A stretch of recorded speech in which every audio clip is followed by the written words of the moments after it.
Some habits don't begin because we make a conscious decision. They begin because at some point they quietly become the easiest place to disappear. Not because life is unbearable, not because we're weak. Sometimes it's just because there's a strange kind of silence at the end of the day.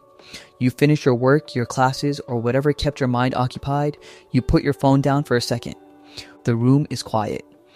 And before you even realize what you're doing, your hand reaches for the same app, the same browser, the same routine you followed hundreds of times before. The strange part is that it rarely feels like a real decision. If someone asked you 10 minutes earlier, do you actually want to spend your evening like this? You might honestly say no. But somehow, you end up there anyway. I don't think enough people talk about that moment, not the habit itself, that moment just before it. Because that's where something interesting happens. It's almost like your brain starts moving before you've caught up. Your body already knows the route, you don't debate it, you don't weigh the pros and cons, you simply arrive there. Almost on autopilot. I used to think that meant people had no self-control. Now I'm not so sure. I think habits become invisible long before they become dangerous. And that's why they can last for years. Picture someone lying in bed after midnight. They've already told themselves they're going to sleep early tonight. Their alarm is set, their room is dark except for the glow of a phone screen. One video turns into another. A recommendation appears. Curiosity becomes clicking. Clicking becomes scrolling. Half an hour disappears. Then another. Eventually they close everything, put the phone down, stare at the ceiling, and feel that familiar mixture of relief and disappointment. Not because what they watched shocked them. Because once again, they ended the night differently than they imagined they would. That feeling is surprisingly common. It's less about pornography itself and more about the strange experience of watching yourself break another promise to yourself. That's a different kind of frustration. When you disappoint someone else, you can apologize. When you disappoint yourself every day, something much quieter happens. You slowly stop believing your own promises. And I think that's one of the most overlooked parts of any compulsive habit. People often say the biggest problem is what you're consuming. Maybe, but I wonder if the bigger problem is what happens to your relationship with yourself afterward. Every time you say, "This is the last time," and it isn't, a tiny part of your brain starts treating your future promises like background noise, not because you're a liar, because your brain learns from repetition. Eventually, even your own motivation doesn't sound convincing anymore. At first, I thought this was mostly about temptation. That's the obvious explanation. The internet makes everything available instantly. Of course, people struggle. But then, something changed. I started noticing that people rarely describe these moments the same way. Very few people say, "I was having the best day of my life, everything felt meaningful, I was surrounded by people I love, then suddenly I couldn't resist." Usually the story sounds different. I was bored. I couldn't sleep. I felt stressed. I was lonely. I had a bad day. I was avoiding something. Those details matter because they suggest the habit isn't always chasing pleasure. Sometimes it's running away from discomfort. There's a difference. Pleasure says, "I want this." Escape says, "I don't want to feel this."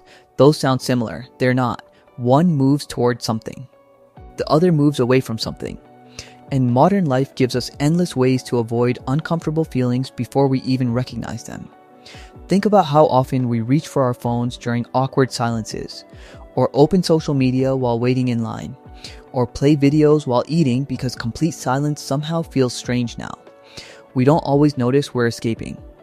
We've simply become incredibly good at replacing empty moments with stimulation. Pornography can become part of that same pattern. Not because it's uniquely powerful in every case, but because it's immediate, predictable, always available. It asks almost nothing from you while promising to change how you feel within seconds. Our brains love shortcuts, especially tired brains, especially lonely brains, especially anxious brains. I remember talking to someone who said they never understood why they kept going back until they noticed something almost embarrassingly simple. Every relapse happened after they spent hours alone. Not minutes. Hours, no conversations, no sunlight, no plans. Just a room, a phone, and their own thoughts. They weren't craving pornography as much as they were craving interruption. anything that could temporarily break the feeling of being alone with themselves. I found that fascinating. Because loneliness isn't always dramatic. Sometimes loneliness looks like having people around you all day while feeling like nobody actually knows what's happening inside your head. Sometimes it looks like laughing with friends and still feeling empty when you get home. Sometimes it looks like having hundreds of followers and nobody you feel comfortable texting when life gets difficult. Those kinds of loneliness don't disappear just because life looks full from the outside. And when people don't know how to sit with those feelings, they'll often search for something, anything, that changes their emotional state quickly. The strange part is that the brain doesn't always care whether the escape solves the problem. It only notices that, for a little while, the uncomfortable feeling became quieter. That's enough for a habit to begin. But that isn't even the most interesting part, because after a while, something even stranger starts happening. The habit that once helped you escape discomfort slowly becomes another source of discomfort itself. And I think that's the part people struggle to explain. If you've never experienced a compulsive habit, it can seem confusing from the outside. People assume the person keeps going back because they enjoy it so much, but that's not always what it feels like. Sometimes it feels more like scratching an itch that wasn't there until you scratched it the first time. You don't feel completely okay before, you don't feel completely okay after, you're just trying to get through the moment. Imagine someone sitting at their desk on a Saturday afternoon. There's a project they've been putting off all week, the document is open, the cursor is blinking. They stare at it for a few seconds, then instinctively reach for their phone. Not because the project is impossible, because starting feels uncomfortable. 5 minutes on YouTube turns into 20. 20 becomes 40. Eventually, they're scrolling through social media, one recommendation leads to another. Before long, they've wandered into the same websites they promised themselves they wouldn't visit. Hours disappear. The project is still waiting, except now there's something new sitting beside it. Guilt. That's what makes this cycle so exhausting. The original problem never left. It just gained a second problem. Now you're not only avoiding your work, you're also carrying the weight of another broken promise. And somehow that makes beginning the work feel even harder than it did before. It's like adding another heavy backpack every time you walk the same hill. Eventually you forget what walking without the weight even feels like. At first I assumed guilt was the thing keeping people trapped, but then I noticed something different. Guilt usually says, I did something I wish I hadn't. Shame says something much heavier. It whispers, maybe this says something about who I am. Those aren't the same sentence. One talks about behavior, the other talks about identity. And identity is incredibly powerful.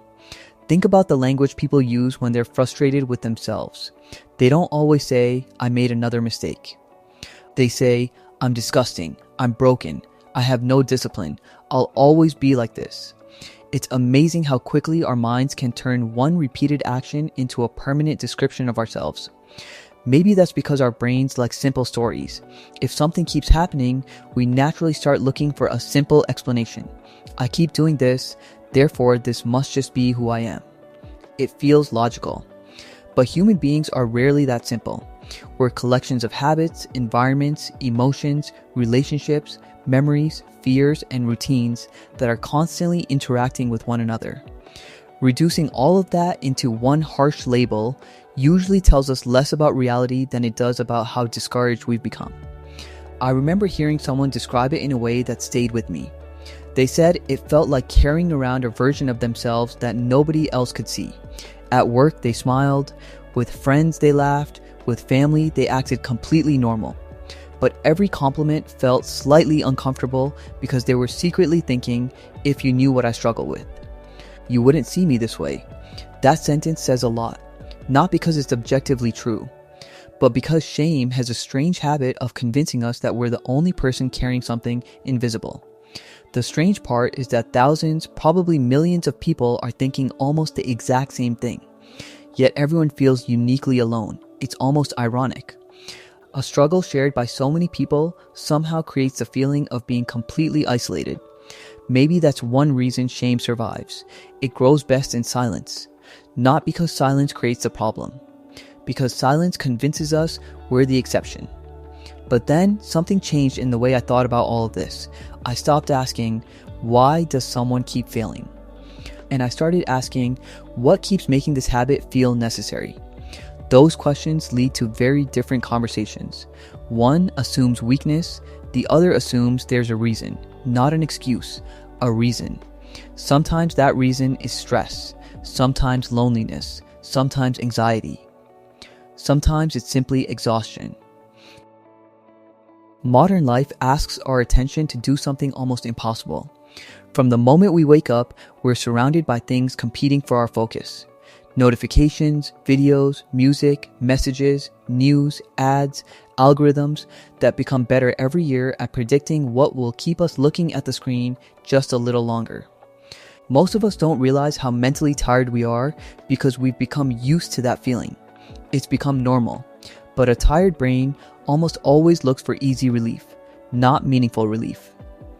Easy relief. There's a difference. Meaningful relief usually asks something from us.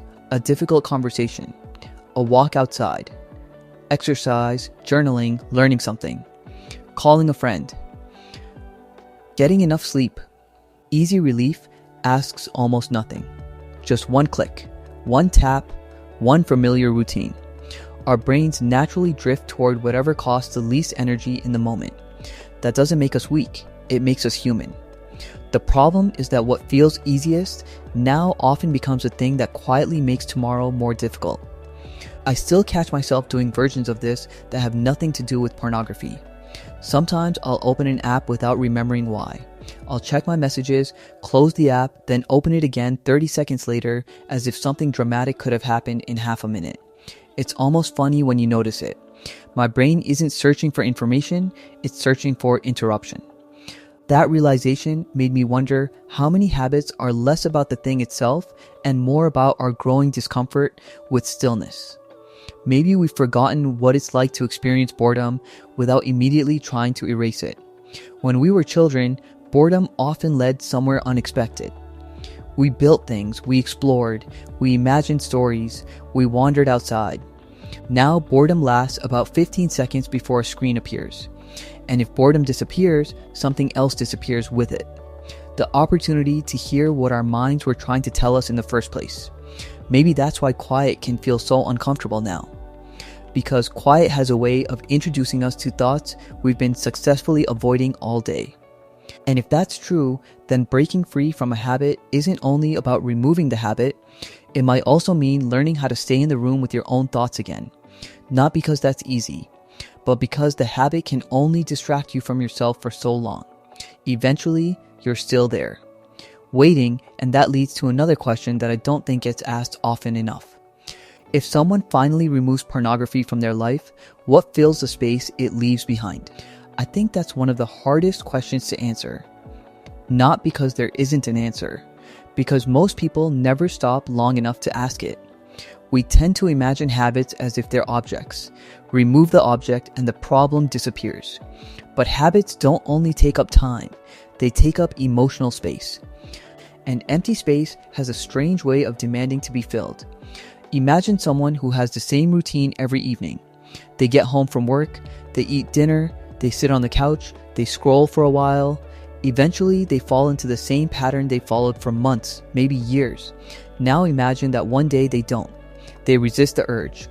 At first, it feels like a victory.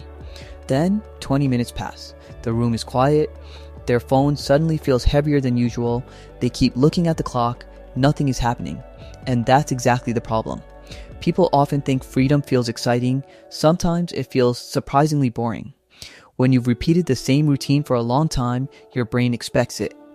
Not because it's good for you, because it's familiar. There's comfort in familiarity even when the familiar thing hurts us. That's one of the strangest contradictions about being human. We don't always choose what makes us happy. Sometimes we choose what feels predictable. I didn't notice this until I started paying attention to other habits that had nothing to do with pornography.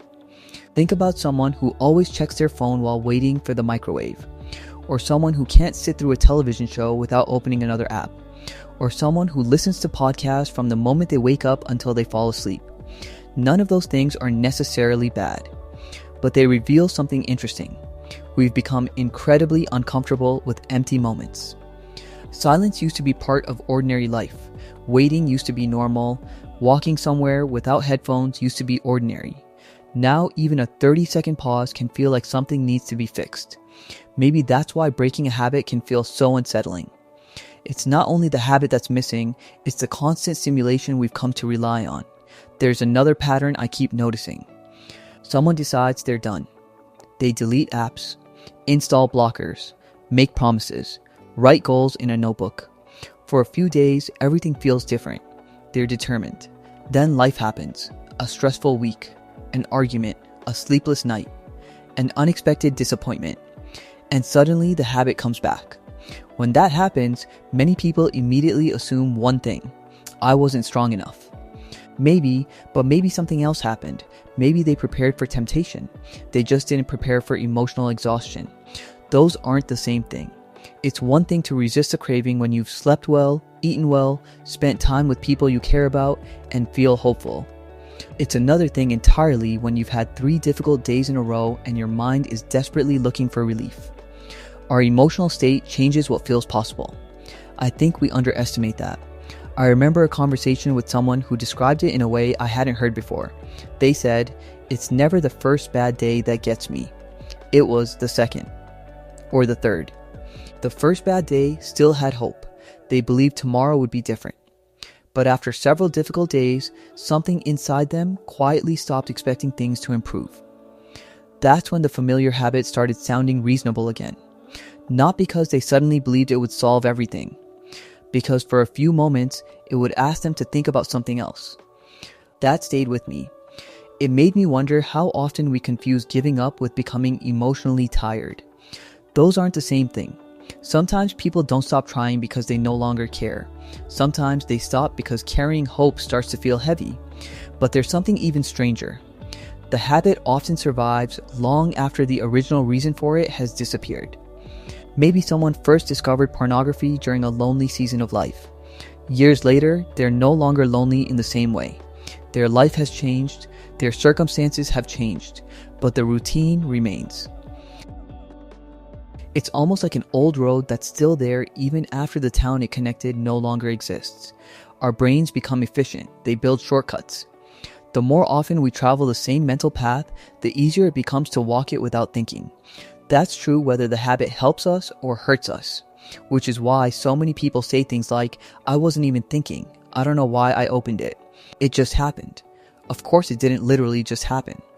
But it can feel that way because repetition gradually removes the feeling of choice. That's one reason awareness matters so much. Not because awareness magically fixes everything. Because it's difficult to change a pattern you barely notice while you're inside it. Maybe that's also why shame isn't very helpful. Shame usually narrows our attention. It makes everything about proving we're either good or bad, strong or weak, successful or hopeless. Real life isn't usually that simple. Recovery, if we can call it that, is often much messier. Some weeks feel surprisingly easy, others don't.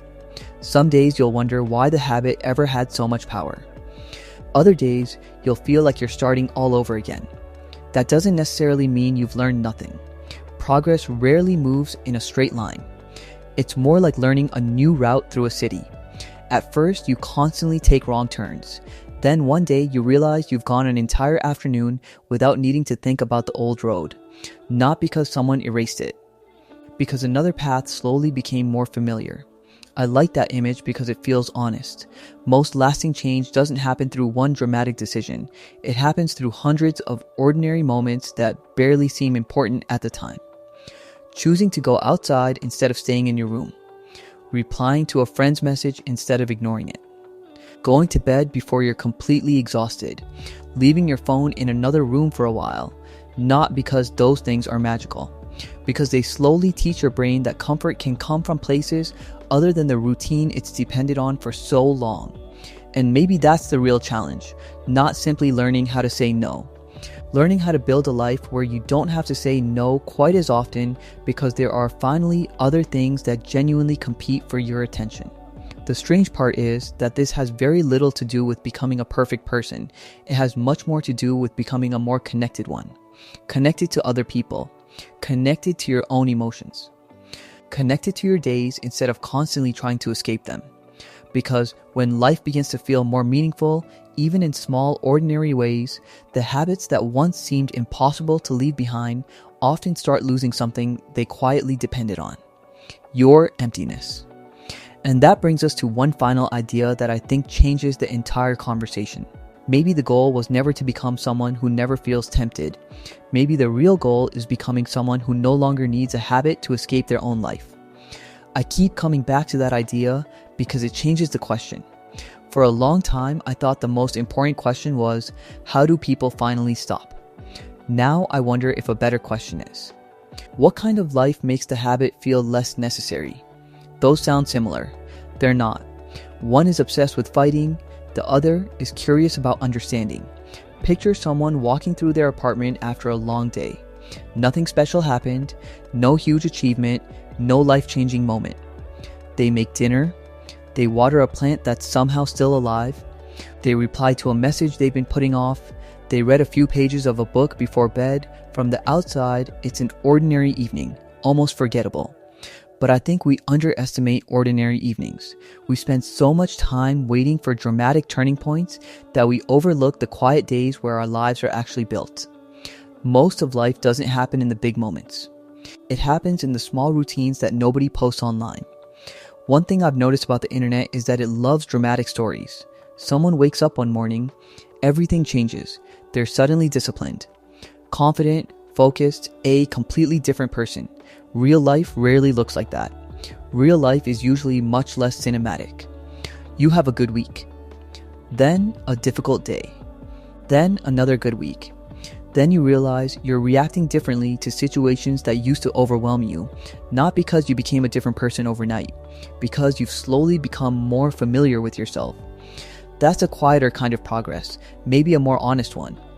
I think one of the biggest misunderstandings about modern life is that we assume understanding ourselves should be quick. We expect to read one article, watch one video, or have one conversation that suddenly explains everything. But people are complicated. We're shaped by childhood experiences we barely remember, habits we've repeated thousands of times, friendships that changed us without us noticing, and environments that quietly influence our decisions every single day. No single explanation can capture all of that. Maybe that's okay. Maybe understanding yourself isn't about finding one perfect answer. Maybe it's about becoming a little more curious every time you notice a familiar pattern. Instead of immediately judging yourself, you pause. Instead of saying, "What's wrong with me?" you ask, "What was I feeling before that happened?" Those questions lead to very different places. I also think we forget how much pressure people carry silently. Someone can look completely fine on the outside while privately feeling overwhelmed. They show up to work, they joke with friends, they answer messages. Then they go home and spend hours alone with thoughts they've been outrunning all day. The world often rewards looking okay. It doesn't always make space for admitting that you're struggling. Maybe that's why so many people end up fighting private battles they never expected to have. Not because they're uniquely broken, because being human is often much messier than we let each other admit. There's something strangely comforting about realizing that. Not because struggle is pleasant, because it reminds us that we're not the only ones trying to make sense of ourselves. Sometimes I wonder what would happen if we spoke to ourselves the way we'd speak to someone we genuinely cared about. Not with endless excuses, not by pretending mistakes don't matter. Just with a little more honesty and a little less contempt. It's difficult to learn anything about yourself when every observation immediately turns into a personal attack. Curiosity creates space, shame usually closes it, and people tend to grow better in open spaces than closed ones. If there's one thought I'd leave you with, it's this. Your habits tell a story, but they are not your entire story. They reveal patterns, they reveal needs, sometimes they reveal pain, but they don't get the final word on who you are. People are always more complicated than the worst thing they've repeated, and they're usually more capable of change than they believe in their most discouraged moments. Not because change is guaranteed, because human beings have been surprising themselves for as long as we've existed. At the beginning of this video, I mentioned that many habits don't start with a conscious decision. They begin quietly, almost invisibly. I think understanding often begins the same way, not with a dramatic breakthrough, just a small moment where you notice something you hadn't noticed before. Maybe it's recognizing the emotion that usually comes before an old routine. Maybe it's realizing you've been trying to escape exhaustion more than anything else. Maybe it's simply admitting, for the first time, that you've been harder on yourself than you realized.